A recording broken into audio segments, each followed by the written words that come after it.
आज की बात। स्वागत। आप जानते हैं कि आज की बात में इस समय हम लोग भारत का जो दर्शन है, इस दर्शन को पूरी दुनिया में पहुंचाने वाले जो दार्शनिक है, उन दार्शनिकों का एक छोटा सा परिचय आपके पास पहुंचा रहे हैं। और इस कड़ी में इस समय हमारे साथ है आचार्य शांतिदेव। आचार्य शांतिदेव का ये जो परिचय है, जिसे हम आपके पास पहुंचा रहे हैं, दरअसल ये परिचय एक शोध अध्ययन है। और यह शोध अध्ययन किया है प्रोफेसर डॉक्टर राजेंद्र प्रसाद शाक्य ने। प्रोफेसर साहब के इस अनमोल कार्य के लिए उनके प्रति कृतज्ञता व्यक्त करते हैं, उनके प्रति आभार व्यक्त करते हैं, उन्हें धन्यवाद देते हैं और आज की इस कड़ी में आगे बढ़ते हैं। हमने पिछली कड़ी में यह देखा कि आचार्य शांतिदेव अपने बोधिचर्या अवतार में बोधिसत्व के जो क्रियाकलाप हैं, उनके जो कार्य हैं, उनके जो दृढ़ संकल्प हैं, वो किस दृष्टि में आगे बढ़ते हैं, इस पर शांतिदेव अपनी बात रखते हैं। आइए इस कड़ी में हम समझते हैं कि बाह्य जगत की जो मायामयता है, यानी कि जिसे हम कहें मायात्मक रूप, जो धोखा देने वाला जो रूप होता है, उस रूप पर आचार्य शांतिदेव क्या कहते हैं। तो देखिएगा, साधारण तथा योगी दोनों प्रकार के ज्ञानियों द्वारा स्वप्न, इंद्रजाल आदि के दृष्टांत द्वारा ये जो जगत की मायामयता है या फिर प्रपंचात्मकता है, इसको उन्होंने सिद्ध किया है और ये सिद्ध होती भी है। अब भाव ये है कि जैसे स्वप्न मिथ्या होता है, वैसे ही ये जगत भी ऐसा ही धोखा देने वाला है। दोनों में अंतर इतना ही है कि स्वप्न क्षणिक होता है और जगत इसकी अपेक्षा थोड़ा स्थायी होता है। इस मायामय जगत में अपनी कार्य की स्थिति के लिए साधारण लोग तो प्रवृत्त होते हैं, क्योंकि वे जगत को वास्तविक रूप में स्वीकार करते हैं। सर्वसामान्य लोगों का जगत की ओर देखने का जो नजरिया है, वो तो यही है कि वे जगत को वो जैसा है वैसा वास्तविक रूप में देखते हैं। दुख है, दुख है, सुख है, सुख है, आनंद है, यातनाएं हैं, उनको देखते हैं। लेकिन जो योगी है, वो जगत को देखने की उसकी जो दृष्टि होती है, वो थोड़ी सी अलग हो जाती है। योगी लोग संसार को वास्तविक नहीं मानते हैं और वे उसे मायामय समझते हैं, धोखा देने वाला, मिथ्या। अब इसी दृष्टिकोण के कारण दोनों में मत भिन्नता भी हो जाती है। रूप जिनका इंद्रियों द्वारा प्रत्यक्ष होता है, वे लोग प्रसिद्ध होने के कारण वास्तविक लगते हैं, क्योंकि रूप दिखता है तो इसमें जो वास्तविकता दिखती है, इसमें लोग प्रसिद्ध भी हो जाते हैं, लेकिन वास्तव में वो होते तो मिथ्या है। वे प्रमाण सिद्ध वास्तविक नहीं है। वे अशुचि शरीर आदि में शुचि के प्रसिद्धि के समान भ्रम्य है। मतलब कैसे? अशुचि शरीर में वे शुचि की प्रसिद्धि के समान बिल्कुल भ्रम की तरह है। और भाव यह है कि जैसा दिखाई देता है वह वैसा ही हो, यह जरूरी नहीं। तो साधारण लोगों और तत्वदर्शियों के ज्ञान में अंतर ही नहीं रह जाता, तब तो तत्ववाद की चर्चा यह निरर्थक हो जाती है। यदि जिस दृष्टि से सर्वसामान्य लोग इस दुनिया को देख रहे हैं, उसी दृष्टि से यदि तात्विक लोग भी देखने लगे, दार्शनिक भी देखने लगे, तो फिर उन्होंने जो बताया हुआ जो तत्व है, उसका क्या खास मोल रह जाएगा। तो जगत के विषय में जनसाधारण का विचार होता है, वह तत्वदर्शियों के विचार का विषय नहीं होता है। अब देखिएगा, जब शांतिदेव अपनी बात को समझाते हैं तो वे बताते हैं कि यह मायामयता क्या है। तो वस्तुवादी ये तर्क देते हैं। वे कहते हैं कि वस्तुवादी ये तर्क देते हैं कि स्वप्न व जगत जब मिथ्या ही है, तब उसका स्कंद द्वारा निरूपण करना तथा उसे क्षणिक आदि कहने का अर्थ या औचित्य है ही नहीं। जब उसका कोई मतलब ही नहीं है, कोई अर्थ ही नहीं है, तो फिर उसके विषय में बहुत सारे तर्क दे देने का क्या अर्थ है। लेकिन बहुत सारे भौतिकवादी इसका तर्क देते हैं, जबकि वो वास्तव में है ही नहीं कहीं, तो फिर उसका तर्क देने का क्या मतलब है। तो इसका उत्तर देते हुए शांतिदेव क्या कहते हैं, देखिएगा कि भगवान ने दुनिया के लोगों को शून्यता में प्रवेश कराने के लिए स्कंध आदि पदार्थों को निर्मित किया, यह मान्यता है। तो परमार्थ से वे क्षणिक नहीं है।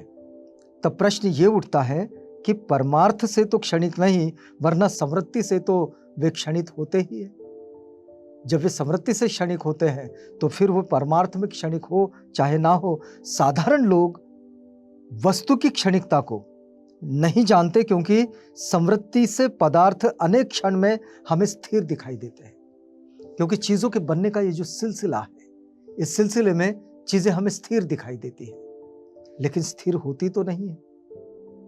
यदि हम सूक्ष्मता से परिवर्तनता का यदि अध्ययन करें तो ये समझ में आता है कि चीजें इतनी तेजी से बदल जाती है कि एक पल पहले जो कुछ था वो इस क्षण में कहीं होता ही नहीं है। अभी थोड़ी देर पहले हमारी जो समझ होती है वो समझ इस वक्त में बदल चुकी होती है। और जब ये इतनी तेजी से बदलती हुई दुनिया है, इतनी तेजी से बदलती हुई ये चीजें हैं, तो फिर इनके विषय में इन्हें स्थिरता के रूप में स्वीकार लेना ये तो बेईमानी हो जाएगी।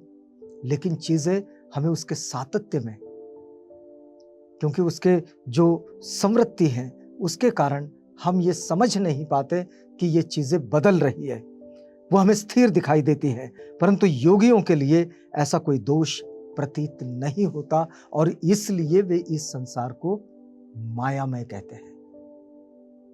फिर वे कहते हैं कि ये तो धोखा है, ये थोड़ी देर पहले जैसा था वैसा तो है ही नहीं। तो फिर इस पर कोई स्थिर मत बना लेना, इस पर कोई पूरा मत बना लेना, ये बिल्कुल ठीक नहीं है।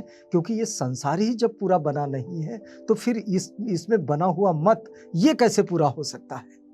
और तथागत यही बात को सिखाते हैं। शांतिदेव जब इस बात को लेकर आगे बढ़े तथागत के वचनों के आधार पर, तो उन्होंने दर्शन के अपना विश्लेषण जो है वो विश्लेषण उन्होंने बोधिचर्यावतार में बड़े ही अच्छे ढंग से विस्तारित किया है।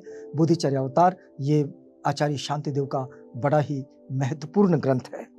अब देखिएगा कि हमें ये तो पता है कि आचार्य शांतिदेव ये शून्यवाद के प्रचारक हैं, यानी नागार्जुन ने जिसे प्रचारित किए। तो नागार्जुन के बाद वाले जिसमें चंद्रकीर्ति भी आते हैं, तो चंद्रकीर्ति का तो आचार्य शांतिदेव अनुगमन ही करते हैं। तो शून्यवाद में बुद्ध पूजा का फल क्या है? क्योंकि बुद्ध पूजा ये पूरे संसार में की जाती है, जबकि पूजा पाठ इन चीजों का कोई खास मोल नहीं, ऐसा तो सामान्य मान्यता है बौद्धों के पास में। लेकिन बावजूद इसके बुद्ध पूजा ये एक अपने आप में पूजा है। तो फिर इस पूजा का फल क्या है? क्योंकि बुद्ध पूजा में, उनकी वंदना में कहा तो ये जाता है कि बुद्ध की, धम्म की, संघ की और उसके गुणों की पूजा की जाती है, और उसके गुणों की स्तुति करना यही वंदना है। मतलब बुद्ध के गुणों की स्तुति, धम्म के गुणों की स्तुति, संघ के गुणों की स्तुति, यही उसकी वंदना में शामिल है। लेकिन इस पूजा का फल क्या है? तो देखिएगा, जैसे चिंतामणि और कल्पवृक्ष मनोरथ यानी कि मन में आए विचार इसको सफल करते हैं, वैसे ही विनेय यानी विनय के योग्य पात्र शिक्षा, जो तथागत ने शिक्षाएं दी हैं, जिसे सामान्य रूप से सुत्तों के द्वारा जो आती है और जिसे बृहद रूप में धम्म कहते हैं। तो ये जो विनय है, क्योंकि धम्म का नाम ही, धम्म को अकेले धम्म नहीं कहते हैं, धम्म विनय ऐसा कहते हैं। तो ये जो विनय है, ये इस विनय के योग्य पात्र शिक्षा और प्रणिधान यानी कि प्राण हित के लिए संकल्प, ये बौद्धों की जीवनचर्या के बड़े महत्वपूर्ण अंग है। प्राणिधान और विनय के योग्य शिक्षा, इसके युक्त तथागत का काय भी मनोरथ सफल करते देखा जाता है। तथागत का काय जो हमने पिछली कड़ी में देखा था, जिसे धर्म काय कहते हैं, बहुत से लोग इसे धम्म काय भी कहते हैं तथागत के इस रूप को। तो ये जो धम्म काय है, मनोरथ सफल करते देखा जाता है। जैसे किसी समय शंकु नामक ब्राह्मण ने विष शमन के लिए मंत्रों द्वारा गरुण का स्तंभ सिद्ध किया और उसके करने के चिरकाल बाद भी वह स्तंभ विष का शमन करता रहा। उसी प्रकार यहां एक दूसरी बात बताई जा रही है कि बोधिचर्या को अनुरूपता से सिद्ध किया गया है, और जिन स्तंभ भी बोधिसत्व निर्वाण प्राप्त हो जाने के बाद भी प्राणी हित की रक्षा करते रहे हैं। तो प्राणी हित का जो संकल्प है, इस संकल्प को मन में इतना दृढ़ कर लेना और उसकी दृढ़ता के साथ आगे बढ़ना, ये जो बौद्धों की जीवनचर्या का मूल हिस्सा है, यही हिस्सा बुद्ध पूजा का फल होता है। क्योंकि ये जो बोधिसत्व दृढ़ संकल्प कर लेता है प्राणी हित का, तो प्राणी हित का संकल्प करने के बाद वो उनका हित करने के लिए कार्य करने लगता है।